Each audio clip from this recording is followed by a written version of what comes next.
আসসালামু আলাইকুম। আমরা জানি জব পরীক্ষার জন্য, জব প্রিপারেশনের জন্য হুমায়ুন আজাদের লাল নীল দীপাবলি বইটা হচ্ছে অনেক বেশি গুরুত্বপূর্ণ। তো সেই বইগুলো থেকে কিছু গুরুত্বপূর্ণ ইনফরমেশন আমরা আজকে পড়ব, যেগুলো পরীক্ষায় বিভিন্নবার অনেকবার এসে থাকে পরীক্ষায়, জব পরীক্ষায় অ্যাডমিশনে। যেমন ভারত তীর্থ কবিতাটি লেখেন রবীন্দ্রনাথ ঠাকুর।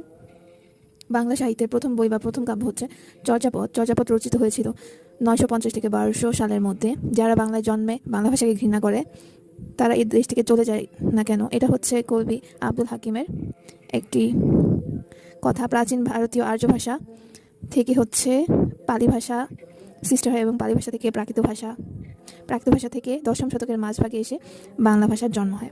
চর্যাপদের ভাষাকে সন্ধ্যা ভাষা বলা হয়।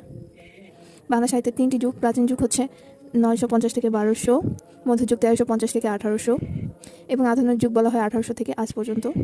এদেশের নামে কাহিনী সম্রাট আকবরের সবাই এক রত্ন আবুল ফজল নামে কাহিনী বলেছিল। পশ্চিম বাংলা প্রথমবারের মতো একত্রিত হয় গৌড়ের রাজা শশাঙ্কের আমলে।